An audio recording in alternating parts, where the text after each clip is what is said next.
पौर्णिमेची रात्र म्हणजे चंद्राची रात्र ही सर्वांना आनंद देत असते.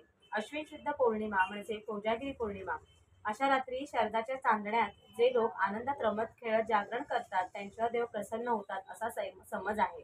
म्हणून हा उत्सव अश्विन शुद्ध पौर्णिमेच्या दिवशी रात्री ठीक 12 ते 12:39 या 39 मिनिटात करायचा असतो. भगवान इंद्र, लक्ष्मी, चंद्र, कुबेर या देवांची वर्षातून सेवा करण्याची ही एकमेवच वेळ असते. शक्यतो हा उत्सव घरातील प्रत्येक सदस्यांनी सेवेकरांनी आपल्या घरीच करावा. उपरोक्त वरील देवता या दिवशी पृथ्वी तलावावरती आशीर्वाद देण्यासाठी येत असतात आणि त्यांना आपल्याला अमृताचा म्हणजे दुधाचा नैवेद्य दाखवायचा असतो. तर आपण ही पूजा विधी मांडणी कशी करायची, तर आता आपल्याला सर्वप्रथम आपल्याला तांदळाची रास घ्यायची आहे आणि तांदळाच्या राशीवरती आपल्याला एक पाण्याने भरलेला कलश ठेवायचा आहे.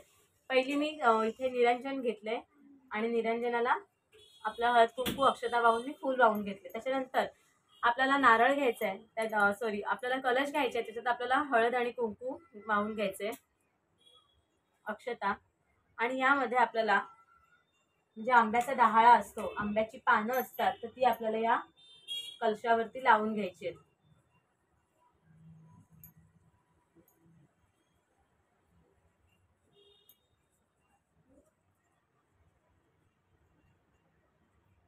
माझ्याकडे आता आंब्याचा डहाळा नाहीये, पूर्ण पानं आहेत म्हणून मी फक्त अशी पानं लावले. डहाळा असेल तर तो याच्यावर छान व्यवस्थित बसतो. तर आता उद्या पूजा करायची, तर मी सकाळी उद्या सामान आणणार आहे सर्व. तर आपल्याला अशा प्रकारे, त्याच्यामुळे हे इग्नोर करा थोडं, आपल्याला सकाळी मी आणेन तेव्हा मी याच्यावर संध्याकाळच्या पूजेला व्यवस्थित डहाळा लावेन. तर अशा प्रकारे आपल्याला डहाळा लावून घ्यायचं. मला तुम्हाला दाखवायचंय म्हणून मी आता फक्त ही मांडणी करून दाखवते की कसं करायचं ते. तर आपल्याला तांब्याचा तांब्या घ्यायचा आहे किंवा गडवा घ्यायचा आणि त्याच्यावर आंब्याचा दगडा टाकायचा आहे. इंद्राचे प्रतीक म्हणून आपण ह्या कलशाची स्थापना करत असतो. तर त्याच्यावर आपल्याला आता स्वस्तिक काढून घ्यायचंय आणि इथे याच्या कुंकवाने 5 बोटं उठवून घ्यायचे. त्यानंतर आपल्याला आता विड्याच्या पानांचे जोड पानं घ्यायची आहेत आणि ती मांडून घ्यायची. तिथे विड्याच्या जोडपानं घ्यायची आहेत आणि ती मांडून घ्यायची आहेत. त्याच्यावरती आपल्याला, जर तुम्ही प्रत्येकाने गेल्या वर्षी कोजागिरी पौर्णिमेला जर सेवा केली असेल ही, तर तुमच्याकडे सुपाऱ्या असतील. आता माझ्याकडे, मी गेल्या वर्षी सेवा केली होती तर त्या माझ्याकडे ह्या सुपाऱ्या आहेत. सुपाऱ्या जर चांगल्या असतील तर त्याच सुपाऱ्या घ्यायच्या आहेत. या आपल्याला सुपाऱ्या आता ह्या जोडपानांवरती मांडून घ्यायच्या आहेत. त्याच्यानंतर सुपाऱ्या ठेवल्यानंतर ह्या आपल्याला ही लक्ष्मी देवीची आपल्याला स्वरूप म्हणून ही सुपारी मांडायची आणि ही आपल्याला कुबेर देव यांची सुपारी प्रतीक म्हणून हे मांडून आपण घेतोय. म्हणजे हे झालं आपलं, हा जो तांब्याचा गडवा आहे किंवा तांब्याचा हा तांब्या आहे पाण्याने भरलेला, तो इंद्राचं प्रतीक आहे. ही सुपारी लक्ष्मी देवीची प्रतीक आहे आणि ही आहे कुबेर देवाची सुपारी. जर तुमच्याकडे हे असेल,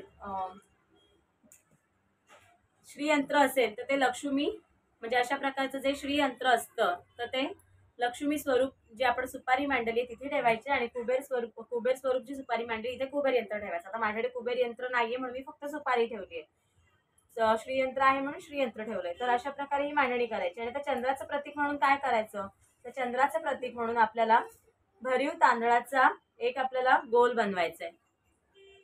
तांदळाचा आपल्याला गोल बनवायचा आहे. अशा प्रकारे भरीव तांदूळ घेऊन, आणि तांदूळ अक्षता ह्या अख्ख्याच असाव्यात शक्यतो. तर अशा प्रकारे हा आपला चंद्राचं प्रतीक झालं. तर ही जी मांडणी आहे ही एवढीच मांडणी आहे, अजून काही याला वेगळं काही आपल्याला मांडणी करायची नाहीये किंवा काही असंही नाहीये. जर तुमच्याकडे शंख असेल तर असा शंख मांडून घ्यायचा. तर माझ्याकडे आहे दक्षिणावरती शंख म्हणून मी हा शंख इथे मांडून घेतला. आणि ही घंटी ती आपल्याला डाव्या हाताला ठेवायची असते, शंख आपल्याला उजव्या हाताला ठेवायचं. म्हणजे आपल्या उजव्या हाताला शंख आणि आपल्या डाव्या हाताला घंटी ठेवायची. शंख असेल तर ठेवा, नाही ठेवलं तर फक्त एवढं केलं तरी. फक्त ही एवढीच पूजा आहे आणि एवढीच पूजा आपल्याला मांडायची आहे, बाकी काही नाही. आणि ही जी मांडणी आहे ते तुम्ही रात्री 12च्या आत मांडून घ्या, कारण आपल्याला जी सेवा आहे ती आपल्याला 12:30 नंतर म्हणजे 12 नंतर करायची त्याच्यासाठी. तर रात्री ठीक 12 ते 12:30 या 30 मिनिटात आपण दुधाचं भांडं चंद्रकिरणात ठेवतो, जेणेकरून चंद्रदेवता शलाका रूपात अमृताचा प्रसाद देतात. परंतु यावर्षी खंडग्रास ग्रहण आहे, त्याच्यामुळे दुधाचं भांडं आपल्याला ग्रहणात ठेवायचं नाहीये किंवा आपल्याला ते चंद्राखाली नाही ठेवायचंय, कारण आपल्याला अमृत मिळतं. परंतु आता खंडग्रास ग्रहण आहे, अमृत आपल्याला चंद्रदेव देतात असा समज आहे. परंतु आता खंडग्रास ग्रहण आहे, त्याच्यामुळे आपल्याला दुधाचा नैवेद्य दूध नाही ठेवायचं. आता पण आपल्याला आपल्याला पूजेसाठी दुधाचं नैवेद्य मात्र आपल्याला ठेवायचं. तर त्याच्यात आपल्याला तुळशीचं पान ठेवायचं. तुळशीचं पान हे तुम्ही दुपारी तोडून घ्या, संध्याकाळी तुळस तोडू नका. तर अशा प्रकारे आपल्याला म्हणजे आपण जेव्हा पूजेला बसू 12 वाजता आपल्याला हे दुधाचा नैवेद्य दाखवायचा आहे. समोर भरीव चौकोन करायचे, मंडल करून त्याच्यावर आपल्याला दुधाचं भांडं ठेवायचंय आणि चारही देवांना हळदी कुंकू वाहून घ्यायचंय. आता ही मांडणी आपण केली आहे, तर आपण 12 वाजता जेव्हा आपण पूजेला बसू तेव्हा आपल्याला हे हळद कुंकू वगैरे वाहून घ्यायचे, अक्षता वाहून घ्यायचे आणि अशा प्रकारे आपल्याला पूजा करून घ्यायची आहे. त्यानंतर आपल्याला पांढरी फुलं वाहून घ्यायची आणि आपल्याला ही पांढरीच फुलं वाहायची आहेत कोजागिरी पौर्णिमेच्या दिवशी. जर नसतील तर उद्या नक्की आणून ठेवा. तर अशा प्रकारे मी आता पांढरी फुलं वाहून घेतली आहेत. अष्टगंध फूल अक्षता गंध वाहून आपल्याला पूजा करून घ्यायची. दुपारीच आपल्याला तुळशीपत्र तोडून ठेवायचंय. त्यातला एक तुळशीपत्र आपल्याला ही दुधात ठेवायचं आहे आणि आपल्याला नैवेद्य दाखवायचं आहे. आणि आपण जेव्हा नैवेद्य दाखवू तेव्हा आपल्याला म्हणायचं आहे मंत्र, तो म्हणजे ऋणरोगादी दारिद्र्य अपमृत्युभय शोक मनस्ताप नाशयंतु मम सर्वदा. असा दुधाचा नैवेद्य आपल्याला फक्त घरातील व्यक्तीनेच घ्यायचा. तर हा नैवेद्य कधी घ्यायचा आहे, तर आपल्याला पर्व काळ जो आहे खंडग्रास ग्रहणाचा तो रात्री 1:05 ते रात्री 2:23 असा 1 तासाचा आहे. तर या काळात तुम्ही हे दूध घेऊ नका. तर ते तुम्ही आता रात्री चालू व्हायच्या आधी पर्व काळ म्हणजे 1 वाजायच्या आतमध्ये हे थोडंसं 1-1, 2-2 चमचे यातलं दूध आपण प्रसाद म्हणून घेतला तरी चालेल, किंवा मग रात्री 2 नंतर जेव्हा 2:23 नंतर जेव्हा हा पर्व काळ संपतो तेव्हा घेतलं तरी चालेल, किंवा सकाळी डायरेक्ट घेतलं त्यातले थोडंसं तरी चालेल. परंतु ग्रहण काळात तुम्ही दूध घेऊ नका. आपल्याला अशा प्रकारे ही मांडणी करायची आहे. आणि आपल्याला ही जर पूजनासाठी आपण हा सुपारीचा जो आपण वापर केलाय, ह्या सुपाऱ्या अशा जपून ठेवायच्या. आणि दरवर्षी आपल्याला या कोजागिरी पौर्णिमेला आणि दिवाळीमध्ये जे आपण लक्ष्मीपूजन करतो तेव्हा याच सुपाऱ्या आपल्याला मांडायच्या असतात. आता ते लक्ष्मीपूजन कसं करायचं याचा व्हिडिओ येईलच, परंतु त्याच्यासाठी आधीच सांगते, जर तुम्ही नव्याने उद्या जर तुम्ही कोजागिरी पौर्णिमा करणार असाल तर ह्या ज्या 2 सुपाऱ्या आहेत त्या तुम्ही सुपाऱ्या जपून ठेवा. कारण आपल्याला ह्या आता पुढच्या वर्षी पण वापरायच्या. तर ह्या सुपाऱ्या बघा माझ्या आता ह्या गेल्या वर्षीच्या 2 वर्षापूर्वीच्या सुपाऱ्या, पण ह्या चांगल्या आहेत. ह्यांना कुठे काही असं कीड वगैरे किंवा होल वगैरे नाही पडले, त्याच्यामुळे मी ह्याच सुपाऱ्या वापरणार आहे. ह्या मी गेल्या वर्षी पण ह्याच वापरल्या, यावर्षी पण मी ह्याच, फक्त ह्या स्वच्छ पुसून धुवून घ्यायच्या. आणि आपल्याला लक्ष्मीपूजनला सुद्धा मांडणीसाठी ह्या 2 सुपाऱ्या लागतात, ही लक्ष्मी देवीची आणि कुबेर देवांची म्हणून.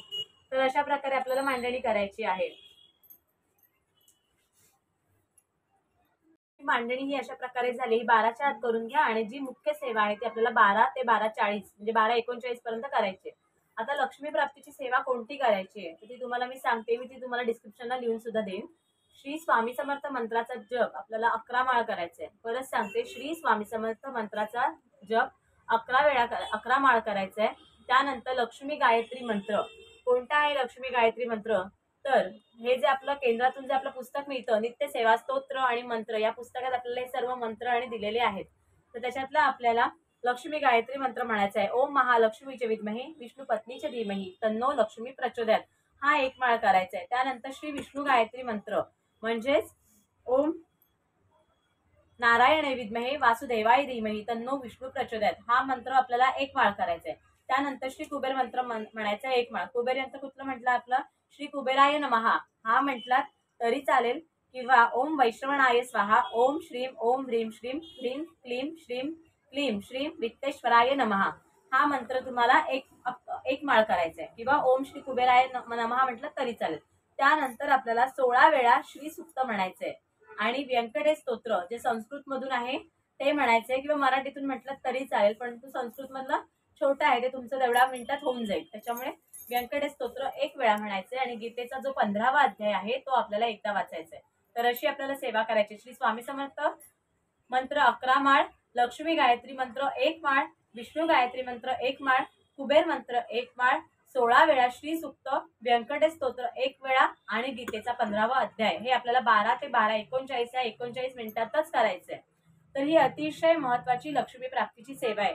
लक्ष्मी म्हणजे श्री, शोभा लक्ष्मी अनेक प्रकारची आहे. वित्त लक्ष्मी, गुणलक्ष्मी, लक्ष्मी, भावलक्ष्मी वगैरे सर्वच प्रकारची लक्ष्मी जागृत माणसाला मिळते. आळशी, प्रमादी किंवा झोपाळू माणूस प्रत्यक्ष समोर आलेल्या लक्ष्मीला सुद्धा कधी ओळखू शकत नाही. देवी महालक्ष्मी परम दयाळू आहे, कृपाळू आहे, ती सर्वांचे हित करणारी आहे. पण या देवीची मोठी बहीण मात्र संकट आणते, त्रास देते, कटकटी निर्माण करते अशी कल्पना आहे. तिच्या मोठ्या बहिणीस अक्काबाई म्हणतात, म्हणून तिची अवकृपा झाली. तर लोक म्हणतात ना की अक्काबाईचा फेरा आला. ही अक्काबाई पौर्णिमेच्या दिवशी अनेक झोपलेल्या आळशी लोकांवर रागवते आणि जे जागरण करतात, वरील सेवा करतात त्यांना सुख, समाधान, संपत्ती देते, लाभते. कोण जागतो आहे, को जागरती, यावरूनच पौर्णिमेला कोजागिरी असं नाव पडलेलं आहे. तर याच पौर्णिमेच्या रात्री राजा इंद्र ही पृथ्वीवरती फिरत असतो आणि पूजा कोण करताय की नाही करताय हे पाहत असतो. वारंवार तो को जागरता असे विचारतो, यावरून हे नाव रूढ झालंय. तर ही जी मी सेवा आहे सांगितली ती श्री स्वामी समर्थ सेवा दिंडोरी प्रणित ऑक्टोबर 2023 मासिक अंक याच्यातून मी जे सांगितले त्याच्यातून सुद्धा जर माझ्याकडून ही सेवा सांगताना काय चुकलं असेल तर मला क्षमा करा. आणि ज्यांचा कोणाचा विश्वास आहे त्यांनी ही पूजा नक्की करा, कारण ही वर्षातून आपल्याला एकदाच करायचा योग येतो. जर तुम्हाला खंडग्रास ग्रहण आहे त्याचे वेळ पाळायचे असतील तर ते सुद्धा ज्यांचा विश्वास आहे त्यांनी पाळा. आणि त्याच्याप्रमाणे सत्यनारायणाची जी पूजा आहे ती आपल्याला दुपारी करायची आणि ही आपल्याला रात्री करायची. अजून जर तुम्हाला काय प्रश्न असतील, काही जर शंका असतील तर मला नक्की मेसेज करा. मी तुम्हाला प्रत्येकाची उत्तर द्यायचा प्रयत्न करेन.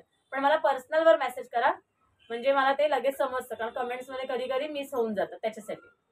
तर अजून जर काय प्रश्न असतील, काय माहिती हवी असेल तर मला नक्की कमेंट्स करा, मी तुम्हाला ती प्रयत्न करून द्यायचा.